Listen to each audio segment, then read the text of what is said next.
नमस्कार प्रिय श्रोताओं। जैसे ही महाराज की आज्ञा प्राप्त हुई, सुमंत रथ ले आए।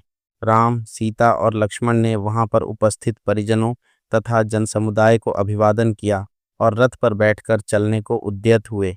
जैसे ही सुमंत ने रथ हाँकना आरंभ किया, अयोध्या के लाखों नागरिक हा राम कहते हुए रथ के पीछे दौड़ने लगे।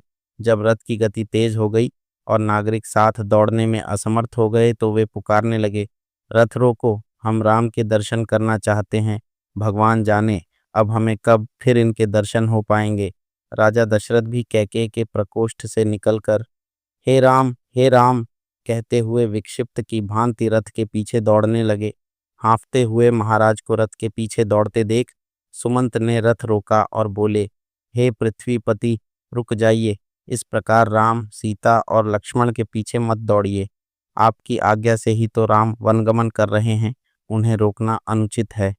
सुमंत के वचन सुन महाराज वहीं रुक गए। रथ तीव्र गति से आगे बढ़ गया, किंतु प्रजाजन रोते बिलखते उसके पीछे दौड़ते रहे। चित्रलिखित से खड़े महाराज रथ को तब तक निहारते रहे जब तक रथ की धूल दृष्टिगत होती रही। धूल का दिखना बंद होने पर वे वहीं हा राम, हा लक्ष्मण कहकर भूमि पर गिर पड़े और मूर्छित हो गए। मंत्रियों ने तत्काल उन्हें उठाकर एक स्थान पर लिटाया। मूर्छा भंग होने पर महाराज कहने लगे, संपूर्ण ब्रह्मांड में मैं सबसे बड़ा अभागा व्यक्ति हूँ, जिसके दो दो पुत्र वृद्ध पिता को बिलखता छोड़कर वन को चले गए। अब मेरा जीवन व्यर्थ है। फिर वे मंत्रियों से बोले, मैं महारानी कौसल्या के महल में जाना चाहता हूँ। मेरा शेष जीवन वहीं व्यतीत होगा। राम और लक्ष्मण के वियोग में संतप्त महाराज कौसल्या के महल में पुनः मूर्छित हो गए।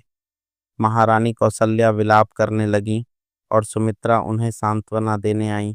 राम ने देखा कि प्रजाजन रथ के पीछे दौड़ते आ रहे हैं, तो उन्होंने रथ रुकवाया और कहा, प्रिय अयोध्यावासियों, मुझे झांत है कि आप लोगों का मेरे प्रति अटूट प्रेम है और इसीलिए आप लोग मुझे बार बार अयोध्या लौटने का आग्रह कर रहे हो।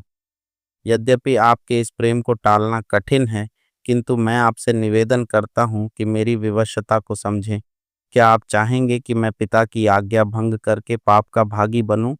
आप मुझसे सच्चा स्नेह रखते हैं और ऐसा कभी नहीं चाहेंगे। इसलिए मुझे प्रेम पूर्वक वन जाने की विदा दें और भरत को राजा मानकर उनके निर्देशों का पालन करें। राम के उपदेश से प्रभावित होकर नगरवासी थोड़े समय के लिए शांत हो गए, किंतु रथ के चलते ही पुनः रथ के पीछे रोते बिलखते चलने लगे।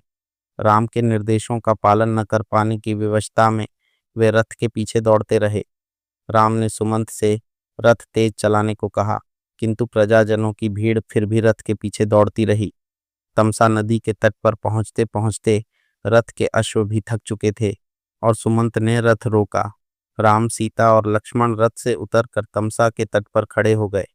इतने में ही रोते बिलखते अयोध्यावासी भी वहां आ पहुंचे और राम से पुनः अयोध्या चलने का अनुरोध करने लगे। राम ने उन्हें धैर्य बंधाया और प्रेम पूर्वक आग्रह किया कि वे वापस लौट जाएं।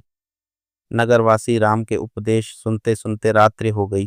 थके मांदे अयोध्यावासी वहीं वन में सो गए। प्रातःकाल जब राम की नींद टूटी तो उन्होंने लक्ष्मण से कहा, भैया, मुझे इन प्रजाजनों का त्यागपूर्ण कष्ट देखा नहीं जा रहा है, इसलिए हम लोग चुपचाप यहाँ से निकल पड़े। लक्ष्मण ने सुमंत से रथ तैयार करवाया और राम, सीता और लक्ष्मण तपोवन की ओर निकल गए।